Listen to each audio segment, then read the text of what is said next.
Salut tout le monde et bienvenue dans le Trail qu'on aime, le podcast des passionnés de trail.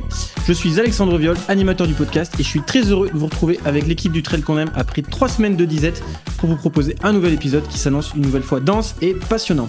Allez, sans plus attendre, laissez-moi vous présenter l'équipe de passionnés qui va m'accompagner aujourd'hui, à commencer par celui qui, 10 ans après, s'est offert le droit de reporter les couleurs bleu-blanc-rouge de l'équipe de France, non pas comme un petit junior sans expérience, mais bien comme un trailer aguerri. Mathieu Delpech, comment ça va ? Écoutez, ça va bien, là, ça fait 2 semaines, ça fait une bonne semaine et demie après la course des France et j'ai bien récupéré après une petite semaine de vacances dans le Cantal qui a expliqué qu'on a une petite semaine de retard sur le podcast. On avait tous besoin d'un petit peu souffler après une prépa intense et puis des émotions sur la dernière course. Et donc moi j'en ai profité pour rentrer un petit peu au plus beau pays du monde et puis aussi venir voir ta course. Je crois que tu nous en parleras tout à l'heure, mais en tout cas tout va bien. Je suis actuellement en stage avec Brooks à Chamonix. On profite de l'été pour reconnaître les courses de l'UTMB. Tu seras accompagné par celui qui s'épanouit pleinement dans son nouveau rôle chez Brooks, tu m'étonnes. Il passe ses week-ends dans des hôtels 5 étoiles avec des grands chefs cuistots. Nicolas Martin, comment ça va ? Salut à tous. Tout de suite, le mec est dans l'exagération. Alors certes, on a eu la chance de partager quelques moments avec le vainqueur de Top Chef 2024, Jorik Dorignac. Donc c'était vraiment sympa. Mais ouais, un bon rôle. Alors un peu fatigant parce qu'on s'est tapé des allers-retours en Suisse pour faire l'assistance sur l'Eiger, en plus de l'entraînement, parce que j'essaye quand même de m'entraîner un minimum pour pas terminer au-delà du podium féminin à l'OCC. Donc un peu de fatigue. En plus là, j'ai attrapé un petit virus, mais bon, la vie est belle. En tout cas, je constate, Nico, qu'on n'a pas le même budget avec l'académie, mais bon, c'est bravo à vous d'avoir pu faire un peu de cuisine avec le vainqueur de Top Chef. Et puis enfin, celui qui masse plus vite que son ombre et qui est le kiné préféré de ton kiné préféré, Théo Robin, comment ça va ? Eh ben ça va bien, pas mal de boulot sur l'ordi là en semaine et puis globalement tous les week-ends en ce moment c'est sur le terrain, que ça soit pour le boulot, pour aller supporter les copains ou bientôt pour moi, donc ça va, c'est l'été se passe parfaitement bien. Enfin, n'oublions pas l'animateur de ce podcast, celui qui a encore une fois allongé sa collection de podiums et de victoires dans le Cantal avec une 2e place sur le trail de la 4x1008. Alexandre Viol, comment vas-tu ? Eh ben ça va très très bien, après 4 semaines de folie et un enchaînement marathon du Mont Blanc, France de montagne, France de trail et comme tu l'as dit, trail dans le Cantal à la 4x1800, c'était intense mais toujours aussi passionnant. On a essayé d'entrecouper ça avec quelques jours de vacances au Pays Basque, bien mérité. Et puis là, petite semaine tranquille au Grand Bornand, à la maison, à la 2e maison, on va dire, avant de repartir en stage dès dimanche en Vanoise avec la Colibri Trail Academy. Avant qu'Alex nous donne le sommaire de cet épisode, je me permets de vous rappeler plusieurs petites choses. Donc déjà, merci d'être là. Si vous êtes de plus en plus nombreux à vous suivre, on vous le dit avec chaque épisode, mais c'est vrai, parce que ça nous régale de vous voir apprécier ces podcasts et nous faire des retours. Si vous voulez communiquer avec nous, le plus simple, c'est sur notre page Insta. Vous allez recevoir aussi des extraits des épisodes, des petites exclus. Vous pouvez aussi noter votre épisode sur votre plateforme de podcast préférée. Ça nous soutient énormément. Puis ce qui nous soutient le plus, évidemment, c'est de partager les épisodes autour de vous, partager le podcast. Et puis c'est ça qui nous aide à grandir et nous permettre de faire du contenu de plus en plus qualitatif à chaque fois. Les amis, au sommaire de ce nouvel épisode, on débutera par un petit point sur nos dernières actualités et activités récentes. On trouvait ça intéressant de revenir là-dessus et de vous partager un petit peu de tout ce qu'on a vécu ces dernières semaines, et Dieu sait qu'il y a des choses à dire. On enchaînera ensuite avec un focus sur l'officialisation des athlètes sélectionnés pour les prochains championnats du monde de trail et de course en montagne. Il y a 2-3 choses sur lesquelles nous avions envie de revenir avec vous. On poursuivra avec l'instant auditoris où, pour l'occasion, nous allons recevoir Clément Fourier, fidèle auditeur mais aussi organisateur de course, qui a dû faire face tout récemment à des aléas climatiques qui l'ont contraint à annuler l'une de ses épreuves dans l'urgence. On parlera avec lui de comment il a fait pour gérer la chose au mieux et surtout comment il a vécu ça de l'intérieur avec toute son équipe de bénévoles. Un sujet qui nous a été inspiré par le récent documentaire publié par l'équipe Explore intitulé Les naufragés d'Angolon, qui retrace les faits grâce au récit de survivants de la tragédie qui a coûté la vie à un participant lors de l'Ultra Trail du Haut-Gifre l'an dernier. Malheureusement, il faut avoir un abonnement pour voir ce documentaire, mais ne vous inquiétez pas, pour chaque personne qui partagera l'épisode en story sur Instagram, on lui envoie les codes de Nico Martin. Puis on terminera comme à l'accoutumée par nos recos de la quinzaine. Un programme bien dense, fait avec amour et passion. Le trail qu'on aime, épisode 25, c'est parti.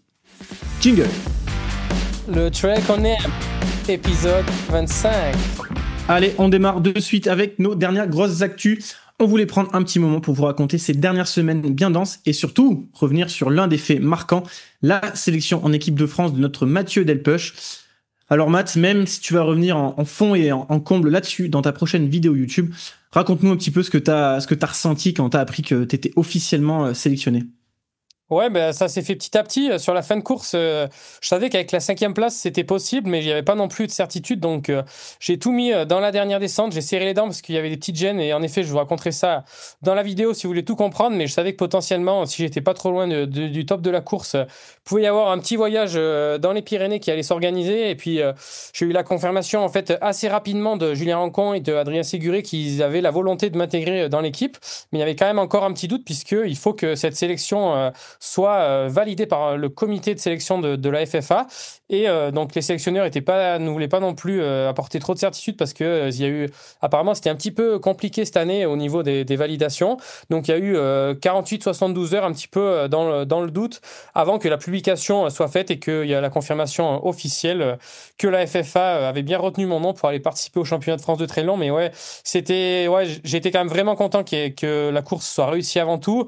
Et puis, cette sélection, c'est quand même quelque chose qui vient un peu comme une cerise sur le gâteau, mais déjà le fait d'être à la bataille avec les tout meilleurs Français, c'est sûr qu'il y aurait eu de la déception si j'avais pas été de l'équipe, mais bon, le fait de ressentir que j'ai l'impression de revenir à mon meilleur niveau, d'être là où je travaille pour être, c'était déjà ça quand même la grosse satisfaction. En tout cas, au vu de fight qu'on a pu suivre avec Théo, c'est sûr que les 5 premiers du trail long chez les hommes, en tout cas, la sélection est amplement méritée. Nico, toi, tu as aussi vécu de belles émotions avec la deuxième place de Jennifer, ta compagne, et les très beaux résultats de tes athlètes. Malheureusement, tu n'étais pas présent sur le terrain car tu étais parrain au même moment du Trail des Passerelles du Monténard. Raconte-nous un petit peu comment tu as vécu ça de loin et qu'est-ce que ça t'a fait de voir tes athlètes performer comme ça. Ouais, bah c'est clair que c'était un choix pas évident de choisir entre être au France et puis au Trail des Passerelles. Après, le Trail des Passerelles m'a fait confiance depuis le début pour être le parrain. C'est vraiment un très bel événement français, donc je prends aussi beaucoup de plaisir à y être. Et bon, j'ai malgré tout passé beaucoup de temps à regarder le live des France pendant que j'animais le TPM. Et c'est sûr que les résultats des athlètes que j'ai la chance d'accompagner ont été très bons pour certains, même au-delà des attentes, je pense, pour certains et certaines. C'est vraiment des belles émotions. On est un athlète quand même à minima dans chaque top 5 sur les 2 trails. Donc c'est quelque chose qui, je pense, faut savoir savourer parce que ça arrivera pas toutes les années.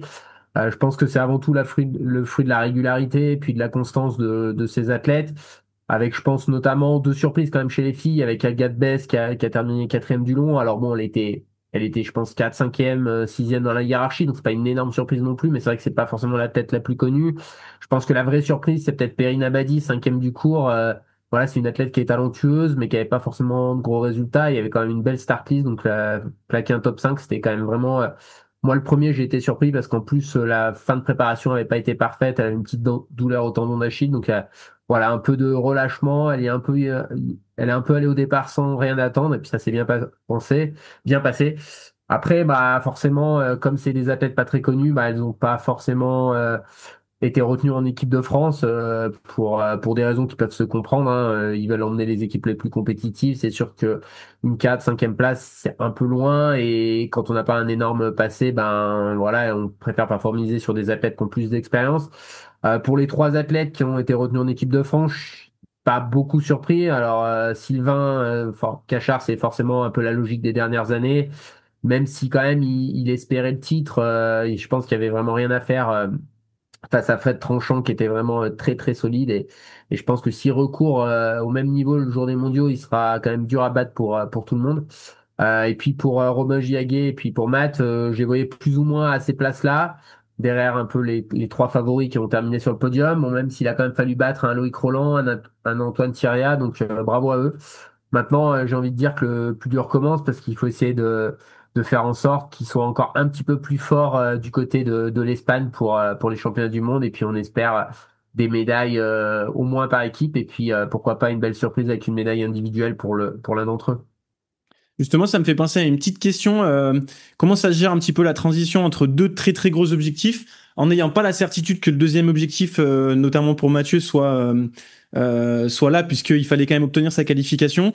Est-ce que peut-être Mathieu, tu pourras nous le dire aussi. Déjà, Nico, toi, comment tu gères la partie entraînement, et Mathieu, comment tu gères cette partie de préparer 2 quand même très très gros objectifs, Et est-ce que tu penses que tu seras prêt à remettre autant d'influx nerveux et de sérieux dans ta préparation pour pouvoir être prêt aux mondiaux? Bah, clairement, moi, je pense que c'est sûr que les France, je le voyais plus comme un gros objectif et les mondiaux, c'était pas encore dans ma tête en début de saison, mais quand tu vas avoir la chance de porter le maillot de l'équipe de France, tu peux pas voir ça comme une fin et se dire, bah, maintenant, je l'ai fait, je vais juste en profiter. Quand tu vas courir aussi pour l'équipe et pour représenter ton pays, ça donne quand même envie de le faire, ça donne quand même envie de faire une prépa qui va être le plus aboutie possible. Alors, Nico disait peut-être, on va peut-être prendre un peu plus de risques pour faire monter la forme. Je sais pas encore si on va faire ça ou si on va quand même rester sur une prépa un petit peu plus conservative pour éviter tous les pépins et être sûr d'être au départ et d'être déjà à un bon niveau sans pouvoir, tu vois, d'être à 95% et pas essayer d'aller chercher avec les 99% et se rapprocher peut-être de la limite. On va voir, mais en tout cas, c'est sûr qu'on va tout mettre en place pour arriver au mieux là-bas. Et moi, je suis motivé. Je pense que je vais vraiment avoir l'énergie. Là, tu vois, j'ai pris une semaine très, très cool, quasiment rien fait. Là, on fait encore une semaine de transition et franchement, il y a encore le temps de refaire une prépa et d'arriver le plus en forme possible. Donc, moi, j'ai pas de doute sur ma capacité à m'investir dans cette prépa. En tout cas, la motivation est là. Ouais, en fait, il y avait, je pense, dans tous les cas des athlètes quand même cette année, vu qu'il y a à la fois les finales UTMB ou les championnats du monde, je pense que la plupart des athlètes, c'est le cas pour les 3 athlètes dont on a parlé, ils avaient un objectif sur les finales UTMB en cas de non-qualification en équipe de France. C'était la CCC pour Mathieu et Robin, et puis l'OCC pour Sylvain. Donc finalement, ils ont même gagné un peu de temps pour se repréparer au prochain objectif, parce qu'il y a quand même 3 ou 4 semaines de décalage, 4 semaines, je crois, de décalage entre les 2 événements. Donc finalement, voilà, on n'a quand même pas trop de soucis. Et si Mathieu l'a bien résumé, mais là, très clairement, c'est ne pas prendre de risques, attendre que les athlètes aient récupéré. Et puis voilà, ils ont beaucoup de travail. Robin Giaguet, il est quand même sur le pont depuis un moment, puisque initialement son gros objectif c'était la Transvulcania. Ces championnats de France n'étaient pas prévus à cause de sa chute, il les a ajoutés au programme. Donc ça fait beaucoup de préparation. Donc là, faut souffler, récupérer, et puis le corps oublie pas non plus les mois de travail qui précèdent en seulement quelques semaines. Une autre question, on en parlait un petit peu avec Mathieu qui m'a dit qu'il allait sûrement se caler une petite course de prépa. Avec l'œil du coach, peut-être Théo, tu pourrais intervenir aussi. Est-ce que c'est quelque chose d'indispensable de remettre une course de prépa ou c'est vraiment dépendant de l'athlète, de l'envie, de sa motivation et de où il en sera typiquement un mois avant les mondiaux pour savoir si justement à ce moment-là on peut caler une course de prépa ou pas? Bah, très clairement, oui, ça va dépendre avant tout de l'état dans lequel sont les athlètes. S'il y a le moindre pépin, s'il y a la moindre petite limite, il y aura pas de course. En plus, ils vont quand même être pour la plupart dans des contextes où il y aura pas mal de phases d'entraînement en groupe. Donc c'est vrai que quand il y a du groupe, il y a un peu moins besoin de compète. C'est vrai que quand on s'entraîne un peu tout le temps tout seul, bah c'est vrai que la compète, ça permet de passer un cap. Moi je reste convaincu que la compétition c'est le meilleur stress.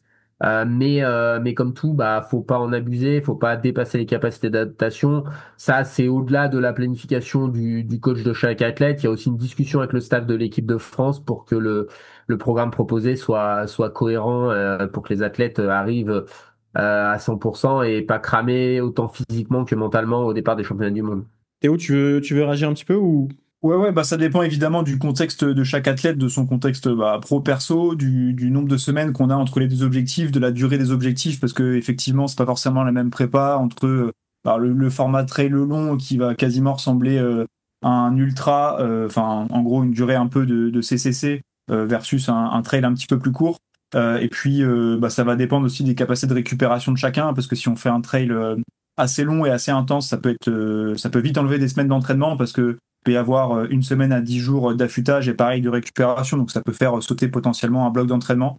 Donc il faut peser le pour et le contre entre potentiellement un stage quelque part d'entraînement, un beau bloc, versus une compétition qui est normalement assez spécifique à quelques semaines de l'objectif principal, quoi. Donc dans tous les cas, faut prendre le temps de réfléchir, peser le pour, le contre. Et effectivement, comme disait Nico, c'est à mettre aussi dans un contexte avec des gènes physiques ou non, et du coup ça permet de savoir si tous les feux sont au vert ou pas pour aller faire une compète de prépa, quoi. En tout cas, on sait que la Fédé a déjà annoncé que les athlètes sélectionnés pourraient pas courir sur la semaine UTMB. Jusqu'à quand, Mathieu, vous allez être vous allez avoir la possibilité, laissée par l'équipe de France, de pouvoir faire une course de prépa. Du coup, j'imagine c'est jusqu'à la semaine avant l'UTMB, peut-être? Non, au final, ça dépend aussi du projet des athlètes. J'en parlais avec Baptiste Chassagne hier. Et donc, il a proposé aussi, enfin, dans ses entretiens avec les coachs et sélectionneurs, il a proposé une structure de son entraînement jusqu'aux mondiaux avec une course à 3 semaines des mondiaux, mais dans un contexte différent, aussi moins long, moins de pression que l'UTMB. Et donc, apparemment, il se projette sur une course à 3 semaines des mondiaux parce que c'est un schéma de prépa qui lui correspond bien. C'est quelque chose qu'il avait fait avant Innsbruck, où il avait eu des excellentes sensations avant d'avoir les petites péripéties qu'on lui a connues avec une petite hypoglycémie, mais c'est un schéma qu'il a l'habitude de faire avant les grands rendez-vous pour préparer ces courses-là. Donc lui, il va le faire. Moi, j'avais peut-être prévu de faire une course du coup à S-5, mais j'ai peut-être un petit peu changé d'avis justement au profit d'un stage sur place qu'on va peut-être allonger. Et donc, pour l'instant, il n'y a pas de certitude. Ça va dépendre aussi de comment je me sens dans la prépa, mais probablement que cette course, je vais pas la faire. Bon, en tout cas, c'est intéressant. Ça veut dire que la Fédé laisse quand même une belle marge de manœuvre pour laisser le choix aux athlètes de se préparer comme ils le souhaitent. Et puis nous, bon Théo, on a aussi vécu un sacré week-end du côté de Val d'Isère. On était arrivé dès le jeudi pour la petite mise au vert avec les athlètes de la Colibri Trail Academy.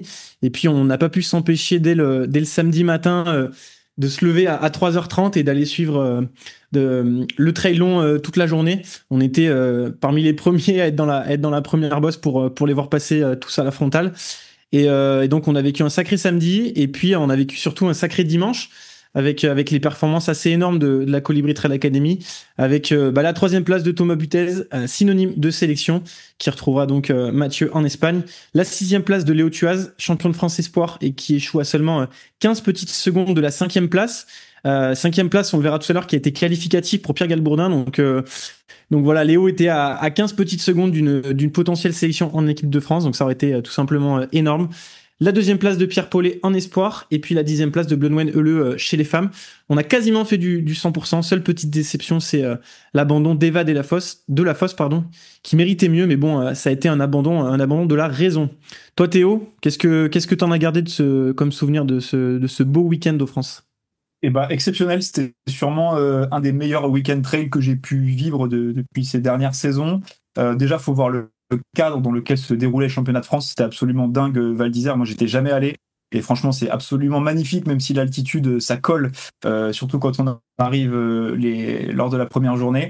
On a une super météo et j'ai trouvé aussi que ce qui était bien, notamment sur le format long, c'était le suivi qui était vraiment facile avec le triple passage au col de l'Isran. Du coup, ça permettait de voir la tête de course, mais aussi ceux qui étaient un petit peu plus loin, qu'on connaissait. Donc moi, j'ai pu voir une amie qui était sur l'Open et qui a fini en 15h30, mais du coup, j'ai pu suivre les premiers, dont Matt, des athlètes qui étaient un petit peu dans le milieu du peloton et même des athlètes qui sont, on va dire, plutôt à la fin du peloton. Donc ça, c'était vraiment chouette. Et puis, comme tu l'as dit, les résultats de l'académie, c'était vraiment un truc de dingue à vivre d'un point de vue émotion. Donc clairement, ça se rapproche du week-end parfait. Même au-delà des espérances, je pense. Et puis, on sait que Eva, elle va rebondir et montrer son état de forme sur un prochain objectif. Et voilà, après, même sur les athlètes qu'on suivait sur la partie muscu et tout, ça s'est bien passé. Donc, c'était vraiment un super week-end. Et on a de la chance, en tout cas, de vivre ces moments-là proches de chez nous. On vous tiendra au courant. De toute façon, sur le Instagram du Trail qu'on aime, on risque sûrement de louer un petit bus avec des motivés, donc pour aller soutenir l'équipe de France. Donc s'il y a des motivés, n'hésitez pas à nous envoyer votre candidature sur Instagram. Bon, vous l'avez compris, on va pas vous lister tous les résultats de ces championnats de France parce que on a fait le parti pris de vous parler un petit peu des choses qui nous concernent personnellement, de vous donner un petit peu des insights de ce qu'on a vécu de l'intérieur, mais il y a d'autres podcasts, d'autres médias qui ont très très bien fait les résultats, qui ont bien relayé ça. Donc nous, on va rester un petit peu sur nos actus perso en inside. Et Alex, toi, t'as couru le week-end dernier. Est-ce que tu peux nous donner un petit peu plus de détails de la course passée et puis surtout des péripéties météorologiques avec lesquelles l'organisation a dû jongler pour essayer quand même de faire un bel événement? Ouais, effectivement, j'ai couru sur le trail des 4 x 1800, donc c'est un trail qui fêtait sa 3e édition au Lioran, un parcours alors il y a plusieurs parcours, mais quand même un parcours emblématique de 34 km et 2200 mètres de dénivelé positif. Vraiment un parcours magnifique que je me faisais une joie de réaliser pour la 3e année consécutive. Et malheureusement, il s'est passé des petites choses dont on se serait bien passé, puisque le matin même, on a dû faire face à un bel orage. Et du coup, le départ était prévu à 8h. Et donc, on a l'organisateur Clément qu'on va recevoir tout à l'heure et dont on parlera un peu plus en détail de comment il a su réagir. Il nous a annoncé juste avant le départ qu'il allait y avoir une partie de crête qui allait être enlevée, donc ce qui allait enlever à peu près 5 km et 700-800 mètres de dénivelé. Il lance le départ et puis départ lancé, tout de suite il se met à pleuvoir. Puis là on fait 2-3 km et puis on entend le tonnerre, on entend les éclairs. Donc là on se regarde un peu tous et on se dit non mais là ça va pas être possible, ils vont forcément arrêter la course. Et ben ça n'a pas manqué puisque à peine après avoir fait 4 km, et ben la course a été neutralisée. Donc là on était un peu dans l'expectative, on savait pas trop comment réagir. En tout cas ce qu'on savait c'est qu'on n'allait pas monter sur les crêtes. Donc on est tous rentrés gentiment au départ et puis là ça a été un peu à l'orga de se dépêtrer de tout ça et après bref je vous la fais courte mais on s'est posé dans les cafés donc ça a fait marcher un peu le commerce local et puis la solution de l'orga a été de nous basculer sur le 20 km et donc il y avait un format 20 km qui devait partir à 10h30. Donc on se dit bah très bien, on se réchauffera, on reprend le départ. Sauf que nouvelle petite pluie et nouvel orage, départ de nouveau décalé à midi. Donc là on a bien eu le temps de se refroidir. Je me rappelle on était posé justement dans un café avec Mathieu puisque tu étais là pour venir encourager. Et puis il y a Clément l'organisateur qui vient nous voir et qui nous dit bon allez départ à midi, faut se motiver, faut prendre le départ. D'ailleurs Mathieu t'as failli te motiver pour aller prendre le départ. Heureusement t'es resté sage. Et puis je vous avoue que j'avais vraiment pas du tout envie de me réchauffer, de me remettre dans une course et partir à bloc. Et puis je me suis dit allez, foutu pour foutu, on est là. J'ai qu'une envie, c'est d'aller courir sur nos 6 belles crêtes du Cantal. Du coup, retour à la voiture, on a réépinglé le dossard et puis micro échauffe. Et puis on était parti. Et puis là, je me suis dit ben vas-y, on part vite, on voit ce qui se passe, on profite. Et puis au final, ça s'est très très bien passé. Donc voilà, au final, une super course, une très belle réaction de l'orga qui a contenté beaucoup de monde, même si au final, entre-temps, il y a pas mal de gens qui sont partis.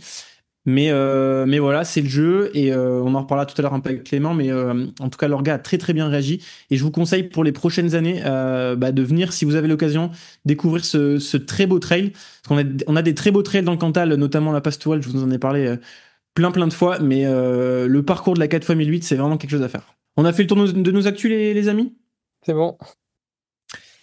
On va pouvoir passer à notre deuxième sujet, et comme on vous l'a dit précédemment, ça y est, c'est officiel, on connaît le nom des athlètes qui auront le privilège de porter la tunique bleu-blanc-rouge lors des championnats du monde de trail et de course en montagne du 25 au 28 septembre prochain du côté de Canfranc. Comme bien souvent, ont été retenus les athlètes ayant participé et très bien performé à l'occasion des championnats de France. C'est pour cela qu'on retrouve dans cette équipe de France de trail, d'abord pour le trail court et chez les femmes, Clémentine Geoffrey, qui elle était déjà sélectionnée grâce à son titre de championne d'Europe 2024, Cécile Jarousseau, la championne de France qui devient, sauf erreur de ma part, la première française à avoir gagné un titre de championne de France de cross, un titre de championne de France de course en montagne et un titre de championne de France de trail court, c'est assez fou. Lucille Germain, deuxième aux France, médaillée d'or par équipe aux mondiaux à Innsbruck en 2023, qui est la seule rescapée de cette équipe. Émilie Menuet, troisième aux France, qui fêtera sa première sélection. Elle qui avait le choix entre la montagne aussi, où elle avait terminé quatrième, elle a finalement choisi le trail. Olivia Magnon, quatrième aux France, première sélection pour l'aide pyrénéenne des Esclopes d'Azun, adepte du skyrunning. Et puis la dernière qualifiée, c'est Adeline Martin qui a malheureusement fait un DNF aux France mais qui était repêchée, et donc comme l'a dit Nico, pas de Perrine Abadi qui a terminé elle 5e des France. Chez les hommes, on aura donc comme Clémentine Thomas Cardin qui est champion d'Europe en titre, Frédéric Tranchant, le champion de France en démonstration, qui aura, comme tu l'as dit Nico, une grosse carte à jouer pour aller chercher le titre individuel de champion du monde. Sylvain Cachard, deuxième aux France, sa 10e sélection, mais sa première sélection entre elles après un titre de champion d'Europe de course en montagne en 2022. Thomas Butez, troisième aux France, sa première sélection, il en rêvait, il l'a fait. Un enchaînement de folie après le Cross du Mont Blanc 2 semaines plus tôt. Johan Bojard, quatrième aux France, avec un peu le même parcours que toi Mathieu, puisque lui aussi retrouve le maillot bleu après 2 sélections qu'il avait obtenues en junior et qui datent maintenant de 9 ans, puisque c'était en 2016. Et puis enfin Pierre Galbourdin, 5e aux France, première sélection lui aussi, il courait après depuis un bon petit moment, déçu de ses France de montagne, il s'est bien rattrapé sur le trail court. Avant de passer au trail long et puis à la montagne, les amis, déjà une petite réaction sur cette belle sélection sur le trail court. Ouais, bah, c'est vraiment des très très belles équipes, hein. Je pense qu'il y a un peu, un peu toujours les mêmes types de profils, on va dire, trois têtes d'affiche qui, sur le papier, semblent se détacher du lot et si tout est respecté, devraient être ceux qui comptent pour l'équipe. Mais derrière, des coureurs très solides, très motivés, qui vont aussi être portés sûrement par leur première sélection pour la plupart. Donc voilà, il y a vraiment moyen de jouer des médailles en individuel, je pense. Je suis vraiment à cœur de voir Cécile Jarousso face au meilleur mondial parce que c'est vrai qu'on l'a pas forcément souvent vu en trail, mais là, elle a vraiment fait une démonstration face à une Lucille qui avait, alors peut-être beaucoup couru depuis le début de saison, mais qui avait été très très solide sur le début de saison. Donc voilà, vraiment, ouais, trois filles très très costauds avec Clem, Cécile et puis Lucille. Et chez les gars, bah, c'est un peu la même chose avec deux gars qui vont vraiment tenir la baraque, Thomas Cardin et Frédéric Tranchant. Pour Sylvain, voilà, sur le papier, ça a un gros potentiel. Ça sera quand même, il n'a pas beaucoup d'expérience sur ce format-là, mais ça devrait bien se passer. Et des très très belles équipes avec quand même, si tout se passe bien, à minima, des médailles par équipe. Allez, on va passer au trail long femme avec la victoire d'Hilary Jardy qui obtient son premier titre de championne de France, l'américaine de naissance qui a été naturalisée française l'année dernière. La deuxième place de Jennifer Lemoine qui fêtera elle aussi sa première sélection après être passée toute proche l'an dernier aux France dans la Drôme pour une qualification aux Europes. Anne-Cécile Thévenot, troisième aux France, sa cinquième sélection. Et je l'ai découvert. Elle a quand même fait 4 sélections en jeune, dont 3 en cross et une en steeple. Donc ça remonte un petit peu. Donc c'est beau de la voir quelques années plus tard se sélectionner sur trail long. Anne-Lise Rousset, qui était repêchée après son DNF aux France, elle qui reste sur 3 sélections en trail en 2015, en 2016, en 2017. En 2015, elle avait fait 4e à Annecy, mais elle reste quand même sur 2 DNF avec le maillot de l'équipe de France aux mondiaux en 2016 et en 2017. Donc à voir comment elle performera sur ce parcours espagnol. Marion Delespierre, elle aussi repêchée, la championne du monde 2023 qui est revenue de grossesse il y a pas longtemps et que l'on a vu réaliser une assez belle course sur le 80 km du Lavaredo il y a quelques semaines. Et donc, on l'a dit aussi juste avant, Agathe Bess, 4e des France, qui malheureusement a été non sélectionnée, et Sarah Vieuil aussi, qui faisait son grand retour, 5e des France, qui elle n'a pas non plus été sélectionnée. Chez les hommes, Benjamin Roubiol, bien sûr, champion de France, vice-champion d'Europe et surtout champion du monde en titre. Louison Coiffé, 2e aux France, première sélection après sa fantastique année l'an passé. On l'attendait quand même un petit peu pour confirmer ses très belles promesses et notamment sa 2e place sur le 90 du Mont Blanc en 2023. C'est chose faite avec une densité assez folle. Baptiste Chassagne, 3e aux France, l'homme qui ne se trouve jamais quand il fait une course l'un de ses objectifs. Il l'a une nouvelle fois démontré. Robin Juaguet, 4e aux France, sa première sélection après un début de saison qui laissait entrevoir de très belles choses. Il confirme sur la course qu'il ne fallait pas manquer. Et puis, on l'a dit, notre Mathieu Delpech, 5e des France, qui va fêter sa 3e sélection après 2 sélections en junior il y a 10 ans, en 2015. Et puis, un invité surprise.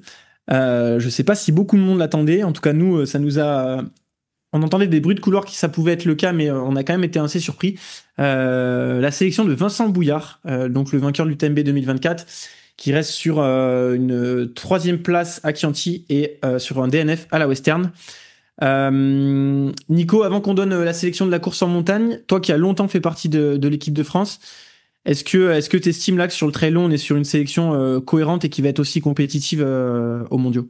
Ouais, bah, très clairement, elle va être très compétitive. Je viens de le dire, sur le court, ça sera la même chose sur le long. Il y a pas de discussion possible. Il y a, en plus des parcours qui, je pense, par exemple, chez les hommes, sur le long, vont quand même bien convenir à Benjamin, bien convenir à Louison, et puis même Mathieu, je pense, trouvera un terrain, où il pourra bien, bien s'exprimer. Donc, je pense que c'est vraiment, ils seront vraiment compétitifs. Après, la cohérence, globalement, elle est quand même très, très bonne aussi. Priorité au championnat de France, ce qui est quand même important parce que en France, on a tellement de densité que si les meilleurs commencent à pas venir disputer la course de select, bah ça devient très compliqué de faire des sélections parce qu'il y a plein de choix possibles.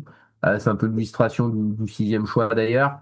Voilà. Après, je pense que le seul débat, on en a déjà parlé, c'est peut-être l'absence d'une 6e féminine sur le long.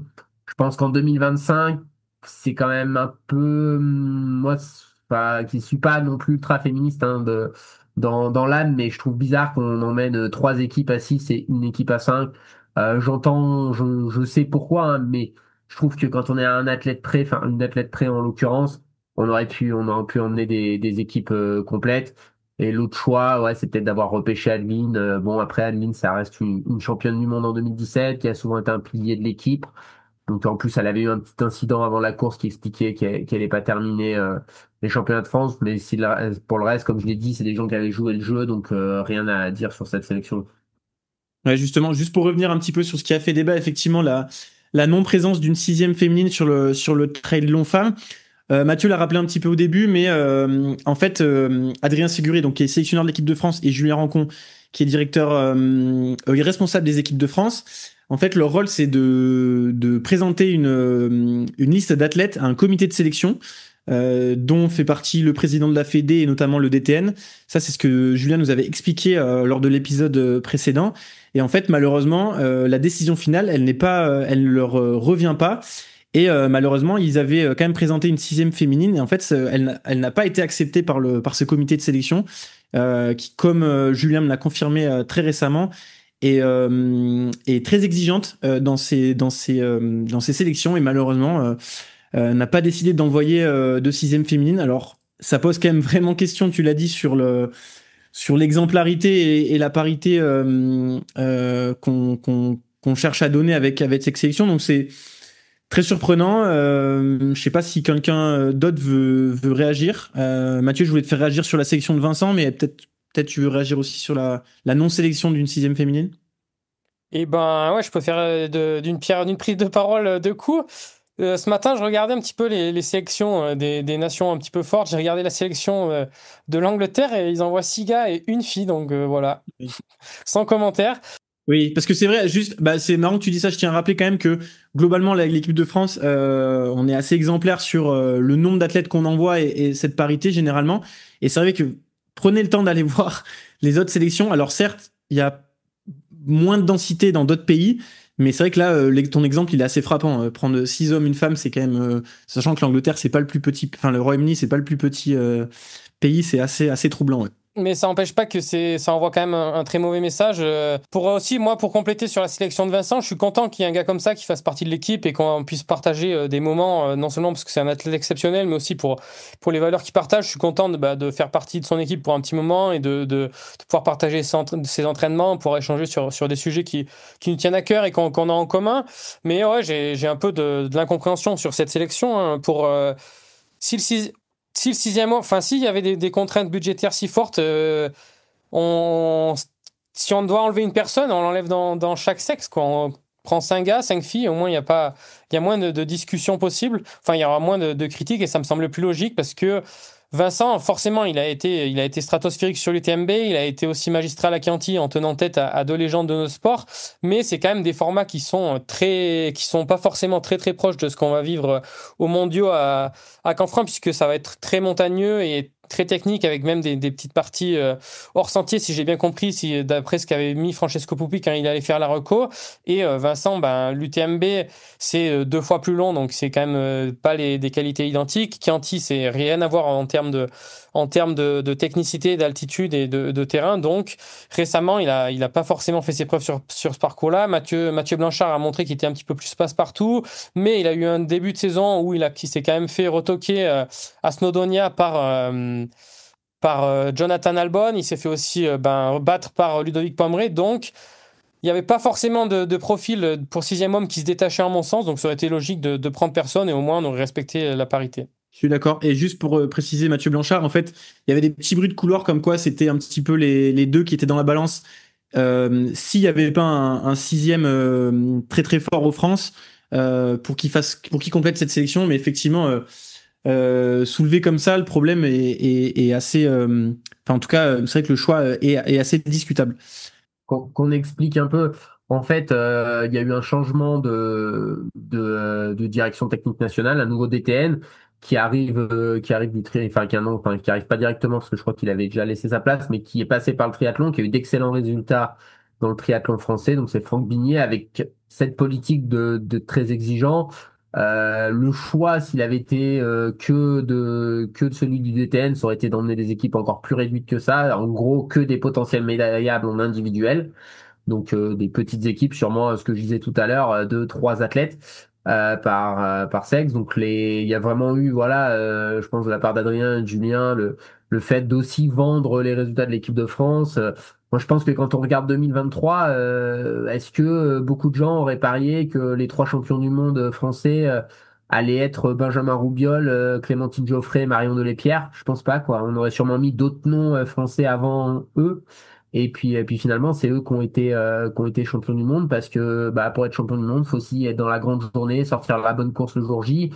Et c'est vrai qu'en France, on a une telle densité que j'ai envie de dire, dans une grande journée, peut-être pas tous les coureurs qui composent ces équipes sont capables d'être champions du monde, mais ils sont capables de s'approcher d'une médaille. Et c'est sûr que ouais, il y a aussi des fois, on dit, bah, il y a pas eu de preuves, bah, les athlètes aussi, il faut qu'un jour, ils aient le droit de concourir au plus haut niveau. Bah, si on reparle d'Agathe, elle a pas forcément beaucoup de vécu, pas fait beaucoup de grosses courses.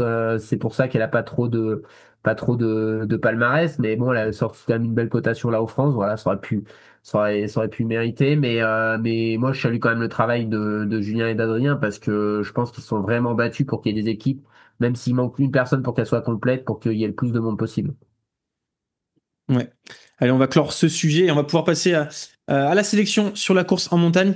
Petit rappel pour ceux qui ne sont pas encore au courant, en course en montagne, il y a 2 formats aux mondiaux.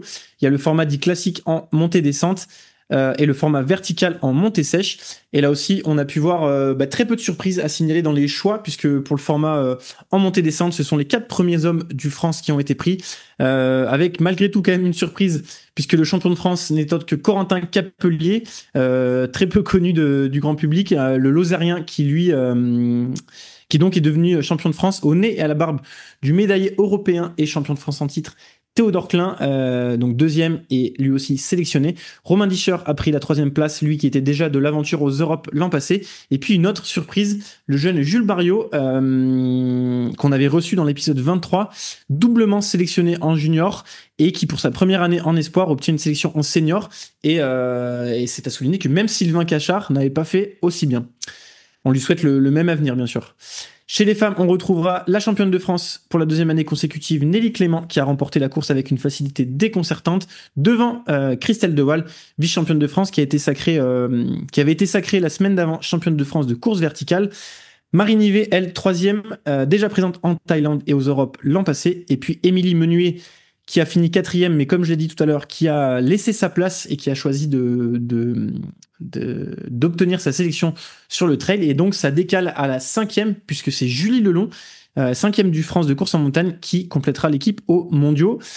Sur la course verticale, on retrouvera les athlètes qui ont brillé lors de la course de sélection organisée, elle, à l'occasion du Vauban Mountain Trail à Briançon le week-end dernier, organisé 2 mains 2 mètres par l'ancien international Alexandre Fine, sur un format là, assez bizarre, on en a déjà parlé avec vous, c'est ni un KV, c'est un format voilà, un peu bizarre qui fait 6 km et 1100 mètres de dénivelé positif, et on a vu la victoire du revenant, en tout cas la première place française du revenant Emmanuel Messa, légende de la course en montagne que l'on avait vu très performant sur les crosses cet hiver et sur la route, mais pas encore sur la montagne, qui a terminé, donc je l'ai dit, premier français de la course et qui obtient une nouvelle sélection en équipe de France. Ce sera sa 23e. Il sera accompagné par Quentin Melleux, 2e français de cette course, qui a pris une 7e place frustrante sur le format up and down, a pris sa revanche sur le format montée sèche pour aller chercher sa 3e sélection en bleu.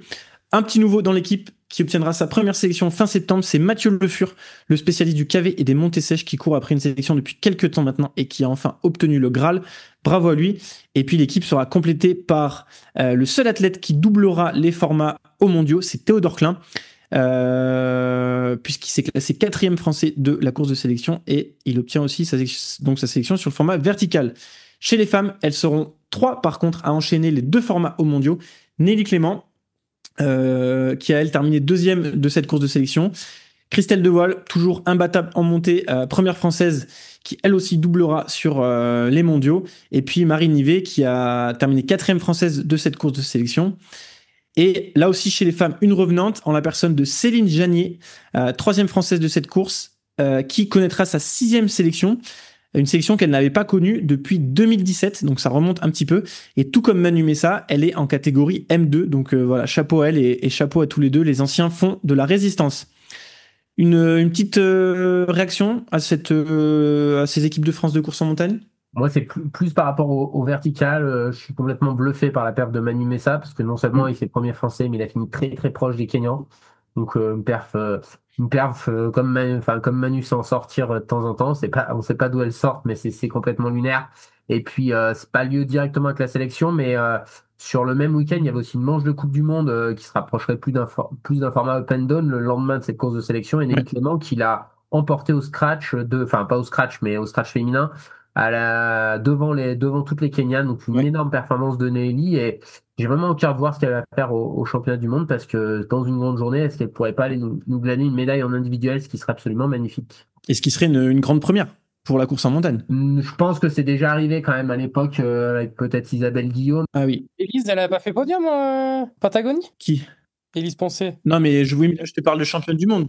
De gagner. Mais Nico, il a dit une médaille. Hein. Ouais, elle avait fait vice-championne du monde, Élise. Ah, je pensais à championne du monde. Mais oui, bien sûr, Élise, vice-championne du monde de course en montagne en Patagonie. Mais en rappelant, sans dénigrer la perf d'Élise, qu'il n'y avait pas les Africains, les Africaines, qui seront présentes sûrement aux mondiaux à Canfranc cette année. On a fait le tour de ce Focus France. N'hésitez pas à nous faire vos retours aussi sur ce que vous pensez de ces sélections. On se fera toujours un plaisir d'en débattre avec vous sur le canal Instagram. Et puis, on va pouvoir passer à l'instant auditeurice. Je vous le disais dans l'intro, pour cet instant auditeurice, on a souhaité se plonger dans la peau d'un organisateur de course qui a dû faire face à des aléas climatiques sur son événement. C'est quelque chose qu'on en a vu de nombreuses fois par le passé, notamment lors des Templiers en 2021, où à peine 1 heure avant le départ, les organisateurs ont dû annoncer l'annulation du Grand Trail le dimanche en raison des conditions météo, ou encore l'an passé, où un drame s'est produit sur l'Ultra Trail du Haut-Gifre avec la mort d'un concurrent pendant la course. Pour l'occasion, nous avons la chance de recevoir Clément Fourier, organisateur de la 4x1800 dans le Cantal. Vous l'aurez compris, et pour ne rien vous cacher, Clément est un très bon ami à Mathieu et moi, et aussi et surtout un fidèle auditeur. Et au vu de ce qui s'est passé ce week-end au Lioran, on trouvait ça intéressant de le faire intervenir dans le podcast pour nous parler de la gestion d'une organisation lorsque celle-ci est impactée par des aléas climatiques. Cela d'ailleurs était un peu le cas partout en France ce week-end, notamment sur l'Ultra Tour du Beaufortin, où les organisateurs ont dû couper quelques parties du parcours trop exposées. Clément, merci d'être là et de réagir avec nous dans le podcast. Est-ce que tu as réussi à te reposer un petit peu depuis ce week-end? Salut les gars, merci de me recevoir. Et ouais, j'ai bien récupéré. J'ai fait une nuit de dimanche à lundi qui fait le même volume d'heures que les 3 nuits précédentes. Donc là, je suis requinqué, je suis chaud bouillant et ravi d'être à vos côtés. Alors, première question pour rentrer un petit peu dans le vif du sujet. J'en ai parlé un petit peu déjà dans les actus, mais raconte-nous comment, toi, en tant qu'organisateur, t'as vécu ce qui s'est passé de l'intérieur, et puis nous explique aussi à quel niveau de stress tu pouvais être la veille au soir quand tu t'es dit putain, peut-être demain il y a des orages annoncés le matin, soit j'ai du cul et ça passe à côté, soit j'ai pas de cul et ça tape en plein dedans, quoi. En fait, en vrai, quand tu es organisateur de course, tu prépares un certain nombre de scénarios selon la météo qui s'annonce, etc. Nous, c'est la 3e édition, donc on est une jeune course, mais on a une équipe de passionnés, de pratiquants. Donc du coup, et puis on est tous des locaux, donc on connaît très bien notre environnement. Ouais, le stress, il y en a eu, clairement, mais il y en a à chaque fois que tu organises un événement. Maintenant, sur le stress en lien avec la météo, on était assez serein parce qu'on avait différents scénarios à 1 an même, parce que l'année dernière, en fait, on a déjà eu des problèmes à s'adapter, parce qu'on a eu une météo, pour le coup, on a eu canicule. Il avait fait très très chaud. C'est Mathieu qui gagne l'année dernière sur le format 34 bornes, et on avait eu de la gestion de l'eau à faire en urgence, etc. Donc il y avait déjà eu une adaptation. Et cette année, quand on a vu que la météo était pas ouf, on a fait les différents scénarios. Donc on avait 2-3 parcours de repli. On avait des gars qui étaient prêts à rebaliser des zones selon le parcours, etc. Donc tout ça était anticipé. Après, vous étiez là, les gars, hein, vous m'avez vu. Hein, je t'avoue que entre le 7h30, donc 30 minutes avant le départ, Et le 10 heures, une fois que j'avais mis tout le monde en sécurité, on peut pas dire que j'étais le mec le plus serein du monde à ce niveau-là, hein. J'ai eu des décisions lourdes à prendre, mais on va en reparler, mais ouais, j'avais des gars sûrs avec moi et ça nous a permis de prendre les bonnes décisions. Justement, quand je l'ai dit tout à l'heure, quand t'as quand même décidé de maintenir le départ du 34 bornes à 8 heures, il y avait une météo qui nous disait ça va péter à ce moment-là, d'autres météos qui disaient ça va passer à côté. Le choix, c'est toi en ton âme et conscience qui le prend et t'es quand même mine de rien le responsable d'une certaine manière de ça. Raconte-nous les 5 minutes avant, quand tu te dis ok, on lance le départ, et puis surtout les 15-20 minutes après, où là, la pluie qui sort, le tonnerre et les éclairs. Moi, j'aimerais bien savoir que tu nous racontes un peu comment tu as vécu ce petit laps de temps-là. En fait, les 30 minutes avant le départ, donc ce qu'il faut savoir, c'est qu'en fait, au Trail des 4008, on a un parti pris dès la création de la course, d'avoir une course qui se passe quasiment que en crête, enfin en tout cas beaucoup en crête, avec des passages, donc les 4008, c'est les 4 sommets à 1800 mètres du Cantal, et donc on est très exposé. Sur 34 kilomètres, il y a 800 mètres de bitume, donc clairement, on est sur des zones montagne. Et on connaît les risques. On a voulu tracer une course très technique, très engagée, donc on connaît les risques. On donne un matériel obligatoire très léger. Et là, on avait imposé la veste Gore-Tex en plus la veille. Donc on savait que ça allait être tendu. 30 minutes avant, en fait, moi, j'ai un système de décision qui est avec un ouvreur, qui est un gars qui a déjà fait la course, qui connaît le pays et qui est un très bon coureur. Parce que pour info, il s'appelle Clément et il a fini avec les podiums féminins. Je sais pas si vous avez vu, mais sur live, il y a eu un petit dédicace à lui pendant les championnats de France. Et donc Clem, il me dit en montagne, écoute, voilà, il avait une radio, il me dit c'est tendu. Et ensuite, j'ai aussi mes signaleurs sur les sommets qui sont que des gars qui ont l'habitude de faire de la montagne, qui sont des trailers et qui connaissent les risques et qui me disent bon ben là pour le moment ça passe, ça va, tout va bien, à longueur on voit tout et moi je suis en contact en direct sur site avec les gars du PGM et donc on a les différentes météos, on a tous les éléments pour prendre des décisions. Maintenant dans la stratégie de la course, enfin dans le concept de la course, on assume entre guillemets le fait que bah c'est une course de trail, ça va dehors. Si les conditions sont pas bonnes, on y va quand même.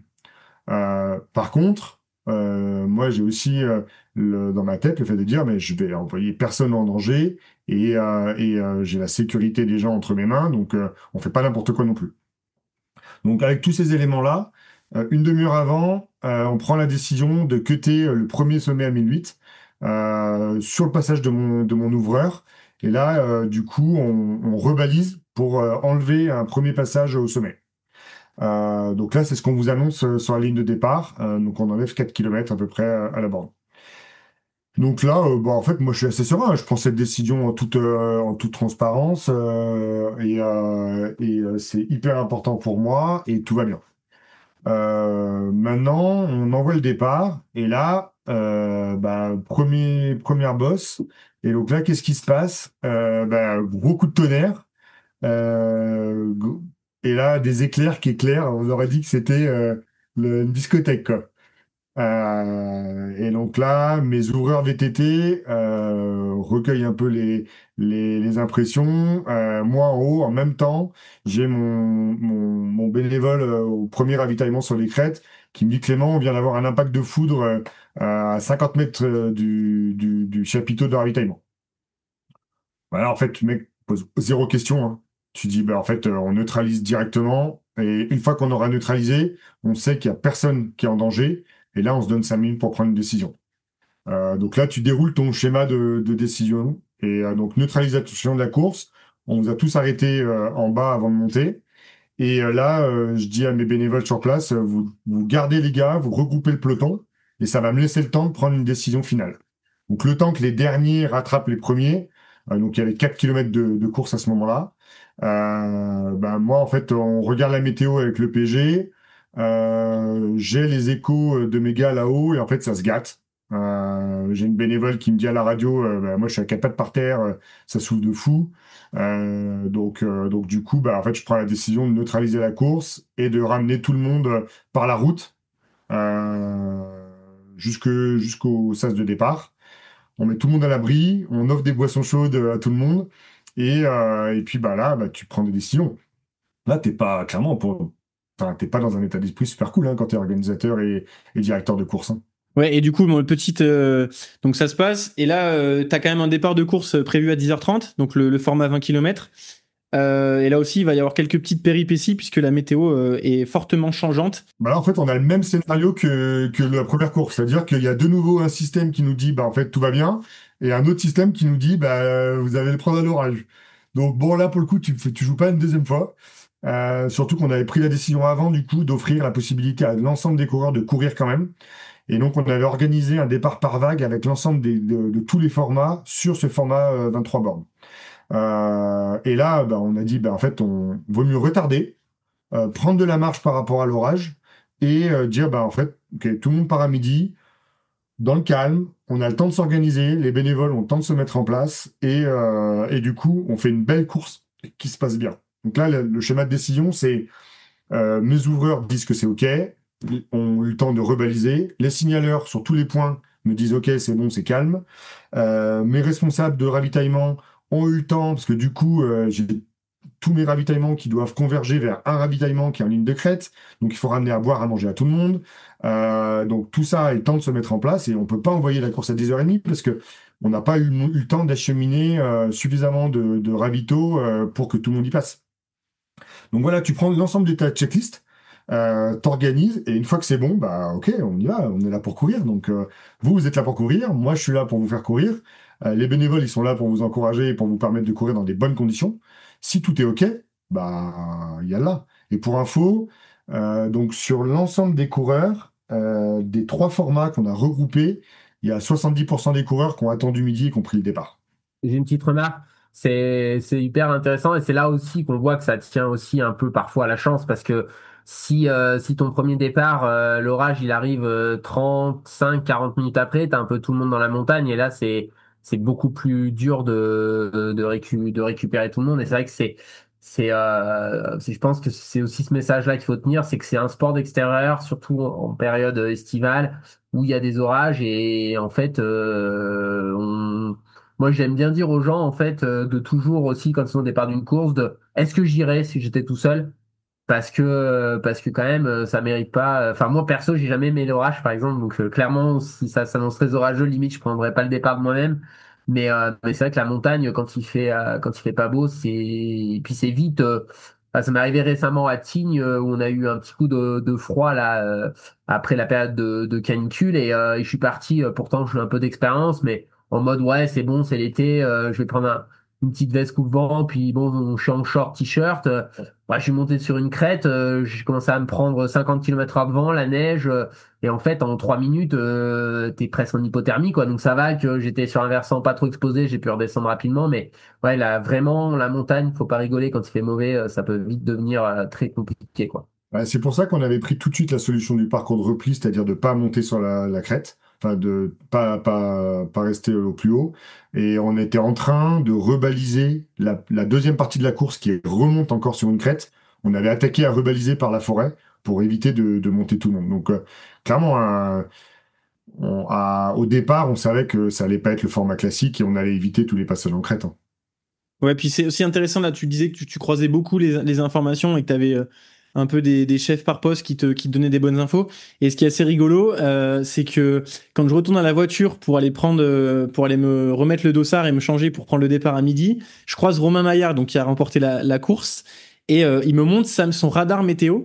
Et en fait, son radar météo montre qu'à midi, il va dracher, mais de fou malade au départ, au Lioran. Et là, on se dit, mais non, c'est pas possible. Ça se trouve, ça va refaire pareil. On va partir et ça va se réannuler. Et en fait, pas du tout. Donc, c'est aussi ça de bien croiser les infos, avoir plusieurs radars météo, avoir des mecs sur le terrain qui connaissent, des bénévoles qui connaissent le terrain, le parcours, qui savent lire aussi un petit peu la météo et en fonction du vent, etc. Enfin, donc encore une fois, être bien entouré, avoir des gens compétents autour de soi, ça permet de prendre les bonnes décisions, quoi. Je pense que c'est essentiel, en fait, avec l'expérience qu'on a là et quand, enfin voilà, moi ça fait maintenant presque 20 ans que je suis sur les trails à droite à gauche, on a vu plein de courses, etc. Aussi bien en tant que coureur qu'en tant que suiveur, qu'en tant que, du coup maintenant organisateur.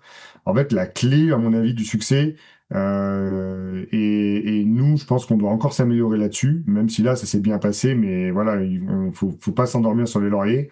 C'est d'avoir un schéma d'information et de direction qui est clair. Nous, on était clair avec l'équipe. Je savais quelles étaient les personnes qui me donnaient les informations. Ils avaient comme consigne de donner des décisions, des informations claires et sans fioriture. Et on était tous d'accord que s'il y avait qu'une seule personne qui prenait la décision. Et pas de débat, quoi. C'est-à-dire, on donne les infos et il y en a un qui décide. Et je pense que ça, c'est hyper important. Parce qu'autrement, c'est le débat du café du coin, quoi. Est-ce que ça, alors globalement, moi, en étant sur place, j'ai pas ressenti de la frustration ou de la véhémence par rapport à certains coureurs. Est-ce que t'as quand même eu des petits retours ou de gens forcément qui sont en mode, putain, on a payé, on peut même pas prendre le départ de la course et. Bah, je vais regarder du coup, parce que je savais que tu allais me poser la question, parce que c'est une question que tout le monde se pose. En fait, donc, on avait 1200 inscrits sur l'ensemble des courses. En gros, sur les cours du samedi matin, j'avais 850 personnes qui étaient censées prendre un départ. Sur les 850 personnes, on en a 800 qui ont pris leur dossard le jour J, donc on avait un taux de no-show qui était très faible. Et sur les 800, il y en a au total 550 600 qui ont pris le départ et 530 qui ont fini. Et en fait, là-dessus, on a eu 4 mails de demande de remboursement. Mm. Et dans les réponses qu'on a fait, quand on leur a dit, bah non, désolé, en fait, on fait ce qu'on peut et on va pas rembourser la course, on a donné un départ et tout s'est bien passé. Il y a une personne qui nous a expliqué qu'on était des voleurs. En comparaison avec toutes les personnes qui sont venues le jour J, qui nous ont envoyé des messages sur les réseaux de soutien, de compréhension, de félicitations pour avoir pris une bonne décision, etc. En fait, on parle souvent de l'esprit trail. Là, dans ce contexte-là, moi, je peux dire que ça existe, quoi. Parce que le soutien qu'on a eu, c'est génial. Enfin, sans tout ça, pas sûr qu'on reparte l'année d'après. Là, on va repartir de sûr.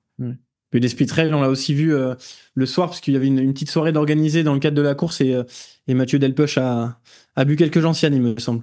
Mais tout ce qui se passe au trail des 4 minutes reste au trail des 4 minutes. Je ne lâcherai rien, Alex. Tout à fait. Il faudra venir l'année prochaine. Je voulais juste faire réagir Théo rapidement, parce que Théo, tu étais sur l'Ultra Tour du Beaufortin, où là aussi il y a eu quelques petits aléas climatiques. Est-ce que tu peux nous raconter un petit peu comment ça s'est passé? Yes, et ce week-end, du coup, j'ai suivi la bande de potes. On était pas mal, soit sur le format solo, soit en relais. Et donc, c'est un trail qui est pas encore très connu, mais quand même, les places, elles partent en 2-3 heures. Et donc, c'est l'Ultra Tour du Beaufortin, au départ de Caige. Et en fait, la trace, c'est quand même une boucherie. Il y a 110 km et 7700 de dénivelé. Surtout la première partie qui est extrêmement dure, avec une portion qui fait 35 km et environ 3000 jusqu'au lac de Saint-Guérin. Et l'orga s'est fait un petit plaisir d'ouvrir un nouveau passage. Donc c'était vraiment de la montée jusqu'à la pointe du Dard, il me semble. Donc c'était vraiment un trail de montagne, et c'était annoncé lors du brief que c'était pas vraiment un ultra trail, mais que c'était plutôt un ultra de montagne. Et du coup aussi, dès la veille, lors du brief, ils ont annoncé que comme la météo était mauvaise, ils allaient couper les passages en haute altitude au niveau de la Pierra et au niveau du Presset, pour ceux qui connaissent. Donc ça passait directement du col du Coin jusqu'au plan de la Laie, en passant par la petite cabine de téléphone que sûrement tout le monde a vu en photo. Donc ils avaient coupé cette première partie, et lorsqu'ils sont montés au col du Coin, il y a eu encore eu beaucoup de pluie, donc c'est un passage en altitude à 2004. Là, c'était un peu un carnage au ravito du Cormet. Tout le monde était frigorifié, surtout que là, l'assistance ne pouvait pas rentrer dans le ravito, donc tout le monde était frigorifié avec ses sacs. Les gens passaient 20-30 minutes au ravito. Il y en a qui vont décider de bâcher à cet endroit-là. C'est un endroit assez difficile, il y a quand même 55 bornes et 5000.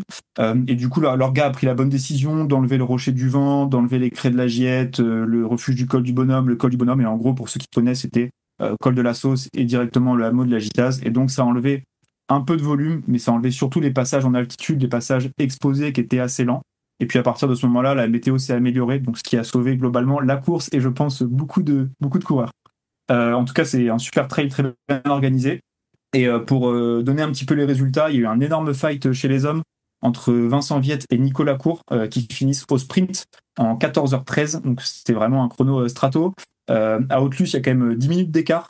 Et Nico, il a vissé comme un âne dans la descente pour revenir sur Vincent dans les derniers kilomètres. Ils font une petite partie ensemble. Mais à l'expérience, Vincent Viette arrive à passer la ligne en premier pour quelques secondes. Et pour ceux qui ne le connaissent pas, Nico Cours, c'est une vraie machine de guerre. Il vient de gagner le 110 du Grand Raid des Bauges, donc le GR73. Et il a fait également l'année dernière 3e sur la traversée nord de l'Échappée Belle. Il est encore méconnu. Attention à lui sur les prochaines années, parce qu'en plus, c'est un copain de Aix. Donc clairement, il y en a qui peuvent mettre une petite pièce sur lui. On va en entendre parler dans les prochaines années. Et le podium chez les hommes a été complété par Jérémy Lowe. Chez les femmes, il y a aussi une énorme densité à l'avant. Ça fait très plaisir de voir que ça se fight fort aussi pour le podium. Fanny Tournel l'a remporté en 17h12 minutes et Manon Benoît était seconde en 17h14 minutes. Et derrière, le podium est complété par Malo Granier en 17h26. J'espère que je n'ai pas écorché le prénom. Et ensuite, je donne quand même les relais parce que ça a été remporté par les copains. Victoire du duo féminin de Claire Bess et de Duprat. Et chez les mix, c'était Anto Pontier et Manon Gérard. Donc voilà, c'était un super parcours. C'était une super orga. Magnifique parcours. Ça a été très bien organisé.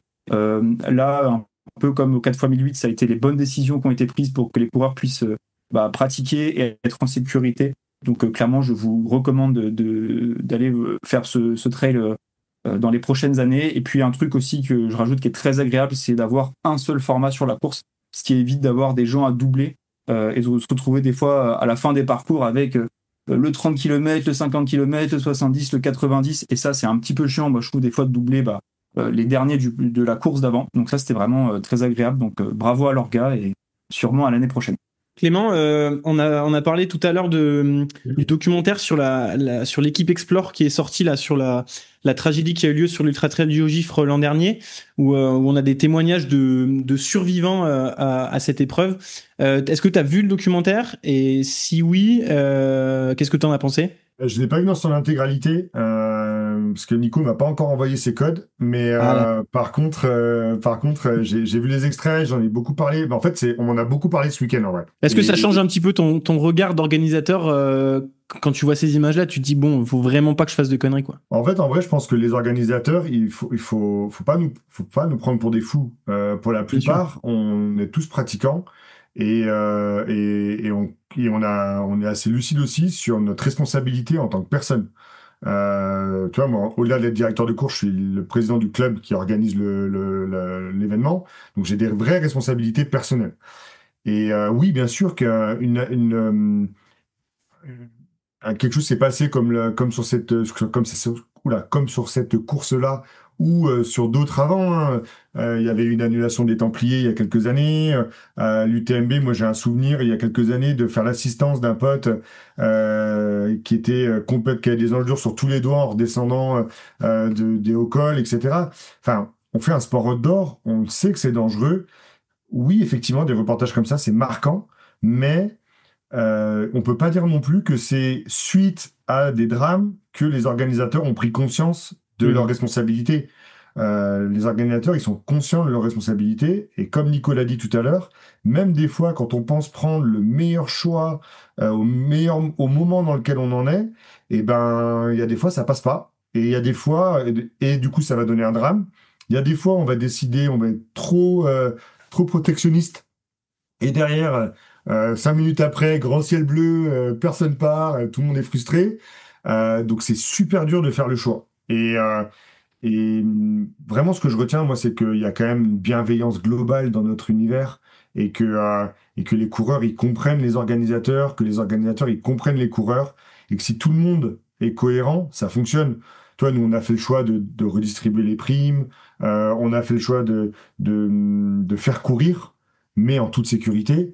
Et je pense que tout le monde respecte les décisions de tout le monde, mais Moi, effectivement, Nico, tu as eu raison tout à l'heure de le dire, hein. Effectivement, nous, on a pris les bonnes décisions cette année. Bah, ouais, je touche du bois pour continuer à prendre les bonnes décisions sur les futures éditions.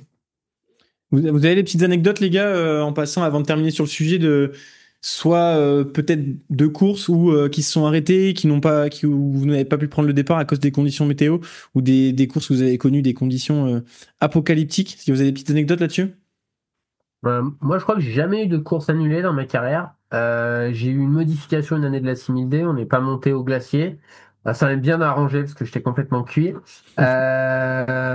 Au tout début où j'ai commencé, j'ai vécu une édition du Ventoux qui était vraiment compliquée sur le haut. Il y avait seulement une centaine de personnes qui avaient pu monter au sommet et là-haut c'était vraiment apocalyptique. Voilà, une perturbation qui est arrivée vraiment vite avec des conditions assez clémentes en bas quand on est parti. Et bon, clairement là c'était aussi un peu ouais ce sentiment des fois des élites de sentir un peu au-dessus du truc parce qu'on va vite et tout et de pas avoir de matos et je me rappelle avoir laissé mes gants au départ parce qu'il faisait 8 9 degrés et que quand je suis arrivé là-haut je dis mais quel débile de pas avoir pris mes gants d'avoir mis ma veste trop tard, c'était une galère, il y avait genre je pense 100 120 km à devant et voilà, bah là la chance c'est il t'arrive rien, tu passes vite, tu ressors du truc, mais c'est vrai que ce jour-là, une entorse de cheville ou la moindre faiblesse, t'es vraiment en danger. Et puis après, bon, c'était pas une condition terrible. L'année dernière, au Witch Trouble, courir dans 50 centimètres de neige, c'était comique, mais là, il y avait pas vraiment de danger, quoi. Mathieu, tu veux réagir? Ouais, j'étais en train de réfléchir, j'ai pas forcément de courses qui me viennent en tête. Après, Mathieu, il est cantalou, donc mauvaise condition pour lui, ça n'existe pas. Ouais, après, c'est des choses que tu oublies. Hein. Quelque chose qui me vient en tête, une année qui avait été extrême, c'était la Skyrun en 2018 avec un départ à 14 heures sous un cagnard vraiment caniculaire. Et en fait, j'ai un peu oublié la moitié de la course à l'arrivée tellement il faisait chaud. Ça m'avait permis un peu de tirer mon épingle du jeu parce que j'étais parti vraiment tranquille. Et il y avait des pop-corn vraiment dans tous les sens. C'était cette course, je pense que les secours avaient eu aussi pas mal à faire là. On parle on parle du froid, de la tempête, mais il y a aussi le chaud qui peut être dangereux, comme à l'Ultra Trail du Haut-Gifre sur l'édition 2025 il y a quelques semaines où ils ont dû aussi arrêter les courses et prendre des décisions pas faciles. Mais bon, c'est toujours compliqué, hein, c'est toujours complexe. On a envie de râler parce qu'on peut pas prendre le départ, mais bon, dès qu'il y a un drame, c'est dramatique. Donc, C'est hyper important en fait ce que dit Mathieu, c'est qu'on parle pas assez aussi des conditions chaudes. On parle jamais des annulations ou des accidents quand il fait très chaud. Et tu vois, à titre d'info, nous on a eu moins d'abandons cette année que l'année dernière, alors que personne nous a dit ouais vous avez pris des décisions, vous avez envoyé la course. Mais en fait, en vrai avec du recul, l'année dernière on a envoyé des coureurs courir 7 heures pour ceux qui prennent le plus longtemps avec des températures super fortes. Et on a eu un taux d'abandon énorme. Et ça, c'est important. Et Nico parlait de la différence entre les élites et le reste du peloton. Et c'est hyper important aussi d'avoir une conscience qu'un organisateur, il regarde l'ensemble, en fait. Et il regarde l'ensemble des coureurs. Tu vois, nous, aujourd'hui, les élites, enfin, certains coureurs du top 20 nous ont dit, bah ouais, mais nous, on aurait pu partir sur les 4008, ça passait en temps de course. Bah oui, sauf qu'en fait, moi, si je prends en considération mon temps mon dernier finisher, si j'envoyais sur le format 35 bornes l'ensemble du peloton, lui, il finissait à 21 heures. Et donc là, ça passait plus. Mm. Voilà, il faut vraiment prendre en considération l'ensemble des éléments. Ouais, c'est Ouais, intéressant. ça c'est une bonne. C'est vrai que la chaleur, c'est une vraie problématique. Ça va, je pense, devenir une problématique de plus en plus importante. On a parlé de trail des passerelles au début. Nous, on est voilà quand même dans une situation, on est un peu, commence à être un peu dans le sud de la France. Mi-juillet, c'est quand même souvent assez stable. On n'a pas trop souvent eu de la pluie. Et c'est vrai que bah, cette année, ça a été relativement clément. Les températures, il devait faire, je pense, 28 30, donc ça passe encore. Mais c'est vrai qu'il y a 2 ans, il faisait plus chaud et ouais, ça, beaucoup de gens le voient pas, mais pendant 2 heures le dimanche après-midi, c'est bon, on arrête la course, on n'arrête pas la course, et on est tout le temps en train de là de dire bon allez, si ça tient encore une demi-heure, ça va. Il y a des gens parce qu'en fait les secours sont débordés, on se rend pas compte. Aussi du fait que même s'il y a beaucoup de secours, ben quand il y a 2 3 000 coureurs, même s'il y a 1% des gens qui posent problème, ça fait déjà beaucoup de gens. Et ça, c'est aussi quelque chose qu'il faut vraiment que les gens entendent, c'est que aller courir un trail long l'été, bah faut vraiment s'acclimater quand même à la chaleur parce que on a très rarement sur la chaleur, en tout cas le mauvais temps c'est différent parce que ça peut vraiment devenir dangereux quel que soit le niveau, mais c'est vrai que dans la chaleur les gens S'ils sont pas acclimatés, c'est ça le vrai danger. Parce que aussi, ils passent plus de temps, donc ils sont plus exposés à la chaleur. Donc c'est vrai qu'il faut avoir aussi cette capacité, même quand on s'inscrit à une course, de pouvoir prendre la décision pour soi, parce que l'organisateur, tu l'as dit, il doit décider pour tout le monde. Mais en fait, il va pas non plus pas faire partir une course parce que il y en a un qui va être dans les derniers finishers et qui s'est pas exposé à la chaleur, parce qu'à un moment donné, ça fait partie aussi de la discipline, quoi. C'est vraiment plus facile quand tu es organisateur de prendre l'ensemble des éléments et il faut vraiment bien communiquer avec ses coureurs, l'ensemble des coureurs, pour réussir à que tout soit compris. Et enfin, toutes les courses le font très bien et ça c'est quand même, on a de la chance quand même en France, hein. On a un nombre de trails impressionnant tous les week-ends avec des gens qui sont passionnés, des secouristes. C'est important de le rappeler, mais les secouristes qui sont sur les courses, la Croix-Rouge, la Protection civile, etc. C'est des bénévoles, les gars. Et ça aussi, c'est important à prendre en considération. Et aujourd'hui, avec les préfectures qui sont de plus en plus rigoureuses, les services de secours où ils ont de moins en moins d'équipes, et donc du coup, il faut vraiment jongler avec tout ça. Et il faut qu'on éduque. Et je pense que c'est très bien qu'on puisse en parler aujourd'hui dans le podcast parce que faut éduquer l'ensemble des pratiquants sur les risques pris par tout le monde, sur l'investissement pris par tout le monde, et que effectivement, quand tu prends ton dossard pour le dimanche matin, ça se fait pas d'un coup de baguette magique. Je pense on peut terminer sur ce très beau message. Clément, tu restes avec nous pour les recos? J'étais sûr que tu allais me faire rester pour la reco, donc j'en ai pas préparé. Eh ben, ça tombe bien puisque tu vas avoir le temps qu'on te donne nos recos pour avoir le temps d'en préparer une. Ça te laisse quelques minutes.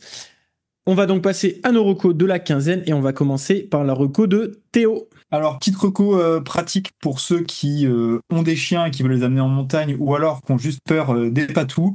On a vu qu'il y avait eu quelques accidents en ce début de saison. Il y a une application qui est sortie. Alors, c'est sur le site Pasto Quezzaco et il me semble que c'est plus précisément Map Patou. Et en fait, ça marche au moins pour le nord des Alpes. Vous allez sur la carte qui est interactive et il y a les passages en montagne avec des zones en violette où potentiellement il y a des présences de chiens et des zones en orange où normalement il n'y en a pas. Et du coup, moi je trouve ça franchement intéressant. Et pour avoir essayé hier, je suis passé au Parmelan à côté d'Annecy pour ceux qui connaissent. Je savais pas que mon pote allait ramener un chien. On est passé au col du Pertuis. On fait 100 mètres.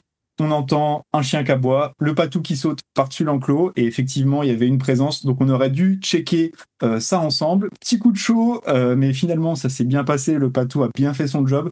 Mais voilà, je pense que pour ceux qui vont à la montagne avec un chien, c'est intéressant, et puis pour ceux qui ont peur et qui veulent être tranquilles, je pense que c'est une application qui a de l'avenir, donc je répète, c'est simplement Map Patou.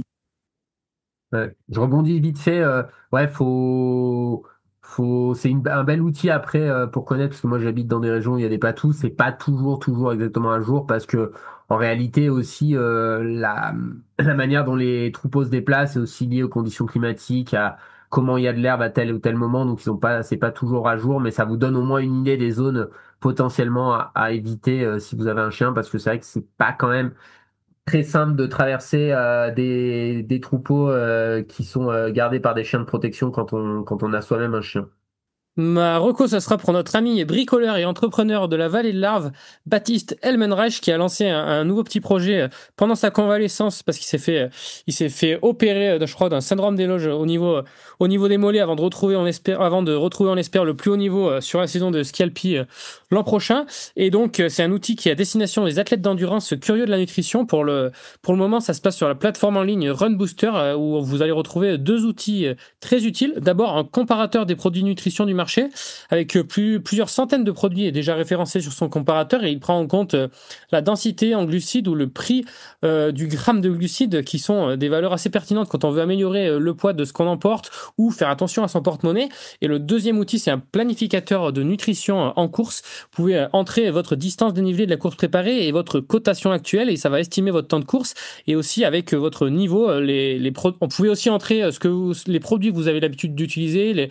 Le calculateur va ensuite vous faire un petit plan de nutrition personnalisé et des conseils sur mesure, aussi en fonction de la température de la course. Donc c'est très bien programmé. Et puis il y a aussi une petite partie blog sur son site avec des articles pour mieux comprendre comment ça fonctionne et puis améliorer sa nutrition pendant et autour de l'effort. Donc n'hésitez pas à aller faire un tour sur son site, le lien est dans la description. me suis amusé à tester et pour le coup, c'est vraiment très très bien fait. Et pour ceux qui ont déjà un peu l'habitude de faire leur plan de nutrition, vous pouvez carrément donc rentrer votre plan et ça, enfin rentrer vos préférences, ça va vous générer le plan et ça peut vous faire une bonne base. Moi, je me suis testé en prévision d'un trail un peu long et franchement, ça permet d'avoir une très bonne base pour ensuite adapter à sa guise le plan. Nico, j'ai vu que t'as pas bien J'ai bossé. pas bossé, donc j'ai pas de reco. Mais vous avez encore plein de vidéos. Je suis sûr que les recos que j'ai fait les dernières fois, les Oui. gens n'ont pas fini encore. Oui, c'est sûr même. Est-ce que Clément nous a trouvé une reco? Après, moi, sinon j'ai une reco pour toi. Hein. Non, c'est bon, j'en ai trouvé une. Ah. Et il n'y a pas de coup de gueule cette semaine, les gars? Ah, on arrête ça. On est dans la positivité, nous. dans la bienveillance. Mais tu peux faire un coup de gueule. On adore. On aime Mais ça. bientôt, on fera un hors-série, on va roaster tout le monde du trail. Je pense que ça va bien buzzer, C'est ça. en préparation. Ouais. Non, j'ai un petit coup de cœur, un petit recours en tout cas en termes d'application aussi. Alors pour le coup, c'est un outil qui est incroyable et qui est pour tous les pratiquants de sport outdoor. C'est l'application Suricat. L'application Suricat, en fait, c'est une application de française qui est à destination de tous les pratiquants de sport outdoor et qui permet à tous d'être sentinelles des sports de nature. Alors c'est plus ou moins actif selon les départements et selon les lieux en France, mais en fait cette application, elle te permet de signaler un problème sur le chemin sur lequel tu es. Donc en fait ça te géolocalise, tu précises par exemple est-ce que c'est un problème de balisage, de conflit d'usage, d'incidents de sécurité ou d'environnement. Cette application, elle remonte, ton incident que tu déclares remonte directement à la personne en charge sur ton département de l'entretien de ça. Alors, c'est plus ou moins actif selon les régions de France. Je sais qu'il y a des départements où ça marche pas très bien, d'autres départements où ça marche très très bien. Chez nous dans le Cantal, ça marche super bien. Et c'est vraiment génial parce que ça crée tout de suite l'intervention des services concernés. Voilà, typiquement, nous on a eu un problème là d'environnement il y a pas très longtemps sur un cours d'eau. Ça a été signalé par Suricat. En 12 heures, le problème était réglé. Voilà, Suricat, c'est une application gratuite qui permet de signaler des problèmes dans l'outdoor et ça permet aux instances de réagir. Et plus nombreux on sera à l'utiliser, plus ils seront réactifs à ça. C'est très drôle cette reco parce qu'avec Mathieu, on en a parlé il y a 2-3 jours de cette application où je lui disais que ça marchait bien et que chez moi en tout cas, dans le Trièvre aussi, ça marche très très bien. C'est vrai que ça permet de signaler les petits soucis et c'est réglé toujours très rapidement, quoi. C'est vraiment top. Trop bien. C'est installé déjà pour ma part. Et je vais quand même râler, tu le couperas ou pas si tu veux, mais quand tu es organisateur de course et que tu fais tout pour que tes index soient mis à jour rapidement pour les coureurs et pour que tout le monde puisse avancer, que tu mets en ligne tes résultats en tannant tes chronométreurs pour faire en sorte que les fichiers soient à jour dans les normes, etc. et que plusieurs jours après, c'est toujours pas à jour, ça fait râler. Non, mais on a arrêté de parler des cotations parce que ça nous dépasse. Bon, je vous couperez, les gars, mais moi, ça me rend fou. Ça rend fou tout le monde, malheureusement. Mais bon. Allez, on termine avec ma reco, une reco podcast, avec le podcast qui s'appelle À côté de mes pompes, de Sébastien Martin, et plus particulièrement de l'épisode qu'il a réalisé avec Grégory Novak, le directeur des antennes adjoints des sports de Canal+, qui travaille pour la chaîne depuis 25 ans. Et pourquoi je vous parle de ça et pourquoi j'ai eu l'occasion d'écouter ce podcast, c'est parce que j'ai croisé Grégory Novak pendant ma sortie longue de mardi matin au-dessus du Grand Bornand. Et c'est une personne que j'ai reconnue immédiatement, puisque pour les grands adeptes de football anglais, c'est un ancien commentateur de matchs de Premier League et qui a quand même marqué un petit peu mon enfance par rapport à sa voix et aussi son visage. Et donc j'étais assez surpris, mais surtout très content de le croiser. Et en écoutant le podcast, j'ai appris qu'il était fan de trail et qu'il avait déjà fait 2 fois la Diagonale des Fous. et qu'il était même l'un de ceux qui a contribué au lancement de l'émission mensuelle de trail que vous connaissez peut-être sur Canal qui s'appelle Trail 360. Donc voilà, je trouvais ça sympa de lui faire un petit clin d'œil et voilà, c'est cool de voir que le trail une nouvelle fois touche beaucoup de monde, quel que soit l'univers et le milieu dans lequel on est né. Donc voilà, un petit coucou à Grégory Novak. On est tout bon les amis ? On est tout bon. Parfait. Merci Clément d'avoir été avec nous. C'était super intéressant. On te souhaite une meilleure météo l'année prochaine sur le trail des 4x1008. Et je le redis, j'invite vraiment tout le monde à venir découvrir ce fabuleux trail, que ce soit en off ou avec un dossard sur le torse. Merci beaucoup les gars d'avoir été là. Et puis on se redit à très vite dans 2 semaines. Merci à tous. Bye bye. À la prochaine. Ciao. Ciao. Ciao.